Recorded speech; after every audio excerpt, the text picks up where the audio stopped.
Era il 15 maggio del 1946. Il consueto pastone circa i lavori del Consiglio dei Ministri, diramato dalle agenzie di stampa a tutti i quotidiani italiani, conteneva anche una notizia riguardante la nostra isola. Il Consiglio ha poi approvato lo Statuto per la Regione Siciliana, sul quale la Consulta aveva già espresso parere favorevole. Tale Statuto sarà rimesso alla Costituente perché venga inserito nella Costituzione del nuovo Stato italiano. Si trattava del decreto numero 455, con il quale veniva istituita la Regione Siciliana. Dopo la promulgazione, avvenuta il giorno successivo, con la firma di Umberto di Savoia e la controfirma del guardasigilli Palmiro Togliatti, il testo normativo era pubblicato sulla Gazzetta Ufficiale in data 10 giugno 1946. A quasi 2 anni di distanza, il 26 febbraio 1948, una volta confermato dalla Costituente, lo Statuto dell'Autonomia Siciliana diveniva parte integrante della Costituzione italiana. Le strutture dell'autonomia prendevano così corpo, appagando un lungo sogno che aleggiava sul processo di stratificazione di una civiltà culturale di altissimo livello. Sul corroborarsi di un fiero sentimento autonomistico nelle nostre popolazioni aveva inciso la particolare realtà geopolitica dell'isola e l'essere stata essa teatro di contese e di conquiste, con il risultato della naturalizzazione degli invasori. Il 25 maggio del 1947 aveva luogo in Palermo, nella cornice di Palazzo dei Normanni, la solenne seduta inaugurale dell'Assemblea regionale siciliana. Venivano così riaperti i battenti di una sede prestigiosa. Proprio lì erano state gettate le basi dello Stato moderno, grazie ad un istituto parlamentare che, primo in Europa, esercitava un controllo sul monarca. L'onorevole Calogero Lopresti, eletto nella lista del Blocco del Popolo di Catania, fu chiamato, in ragione della sua maggiore anzianità, a presiedere provvisoriamente l'Assemblea. Avendo pertanto il compito di tenere il discorso ufficiale, egli esordiva con queste parole: «Debbo alla mia anzianità il privilegio e l'onore di presiedere la prima adunanza del Parlamento regionale, espressione di quella autonomia che, per libero mandato del popolo siciliano, abbiamo il dovere di custodire gelosamente e di difendere. Giustizia per la Sicilia! A questa condizione realizzeremo delle grandi cose e daremo esempio di civile saggezza a quanti, non sempre con simpatia e comprensione, guardano a noi, di qua e di là dallo stretto, anche fuori dei contesi confini della patria». Dello Statuto speciale siciliano. Ecco perché facciamo questa manifestazione a Palermo il 30 di ottobre con il raduno a Piazza Ruggero VII alle ore 15:30 per chiedere ai nostri rappresentanti politici siciliani che devono reclamare seriamente, cose che non hanno fatto mai, questi benedetti decreti attuativi. Tra i vantaggi che la Sicilia avrebbe grazie all'applicazione del suo statuto ci sarebbero le notevoli entrate che secondo alcuni calcoli produrrebbero un bilancio superiore di almeno 7 miliardi di euro rispetto a quello attuale. L'articolo 37 ci consentirebbe di avere di incassare le risorse per lo sfruttamento del sottosuolo in Sicilia, che sono tantissime, ma proprio tante, e che...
Oggi in piazza per rivendicare i diritti dei siciliani.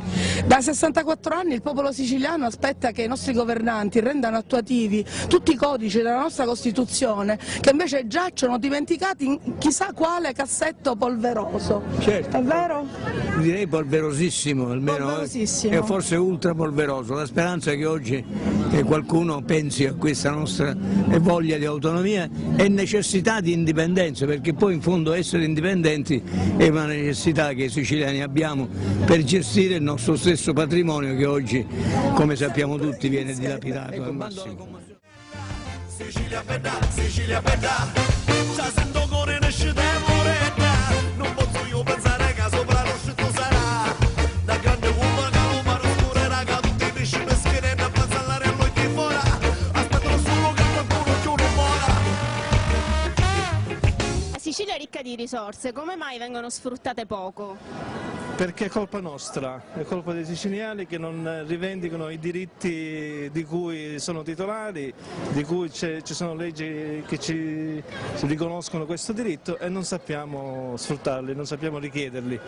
Sicilia bella, voglio giocare con la fontanella, Sicilia bella, quando anche sai correre in manetta, l'occhio di Miria ci hanno sempre a mangiare, quella terra volo sanno Terra ricca di risorse, come mai vengono sfruttate poco? Perché la Sicilia dal 1946 ha avuto un'occasione storica per riprendersi tutto quello tolto dall'unità d'Italia, uno statuto che non è mai stato applicato e che sarebbe volano di sviluppo per la nostra terra. Noi siamo qua per manifestare proprio per questo, per far sì che i nostri politici a tutti i livelli facciano sì che applicando lo statuto ridiano dignità a un Parlamento che è il più antico del mondo, che diano dignità a questa terra martoriata, e speriamo che questa manifestazione faccia sì che questi nostri politici abbiano un senso di rimorso per quello che non hanno fatto. Siamo noi, siamo noi, siamo noi, la Sicilia siamo noi, siamo noi, siamo noi, la Sicilia siamo noi. Sicilia bella, Sicilia bella. Oggi è l'ennesima, io dico, modo di protestare, di manifestare un'incazzatura che ormai sentiamo tutti, ed è qualcosa che sta crescendo e sta montando, e allora la politica non può non tenerne conto e valutare se sia il caso di esaminare davvero come sta procedendo e quello che lo stato di abbandono in cui sta cadendo la Sicilia, perché di questo si tratta. Sicilia bella, voglio giocare con la fontanella, Sicilia bella, quando anche sai correre in manetta, l'occhio di Miria ci hanno sempre a mangiare, quella terra volo sanno suocare, gli altri sciacalli che si fanno ragione, che sopra i tempi fanno case e casone, Sicilia bella, prendete fuoco io ne sono varella, Sicilia bella, ci sento cuore nasce temporetta, non posso io pensare che sopra lo scritto sarà, da grande uomo che lo mano scure raga, tutti i pesci pescheretti a passare all'occhio in fuori, aspettano solo che qualcuno chiude fuori.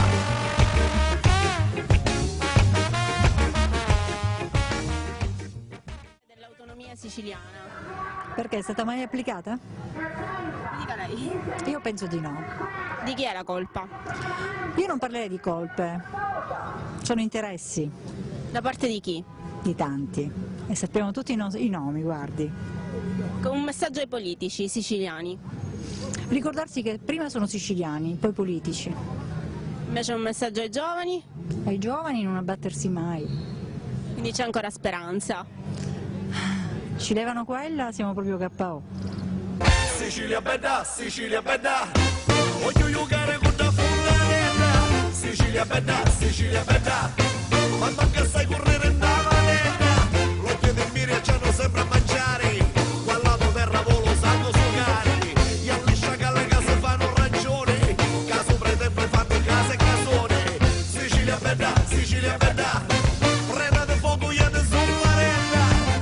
Sicilia bella, Sicilia bella, già sento cuore nasce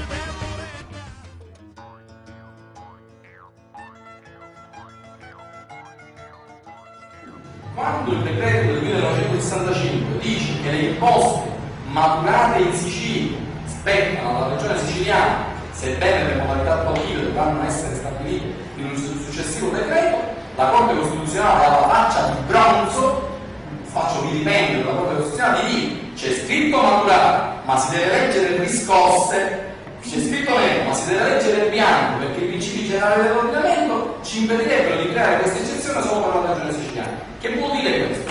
Vuol dire che se il Banco di Sicilia non esiste più per la terra, lo dico ai non addetti al lavoro, e diventano i crediti di società per azioni, la riscossione dei 300 milioni di IRES, imposta sui crediti delle società, che ogni anno venivano da questo importantissimo istituto alla finanza regionale, saranno riscosse non più a Palermo, dove ha sede legale il Banco di Sicilia, bensì a Milano, dove ha sede legale l'Unicredit. Ma il reddito del Banco di Sicilia, sempre in Sicilia è prodotto, non è che è prodotto a Milano, però con questa interpretazione matera, capziosa, quello che volete voi, questi 300 milioni l'anno, che sono moltissimo denaro, un terzo di miliardo, stiamo parlando di 300 milioni di euro, non 300 milioni di lire, dall'anno prossimo affluiranno all'erario nazionale e non più alla Sicilia, che però per il federalismo si dovrà fare carico di tutte le spese locali. Questo lo diceva la misura, ma non è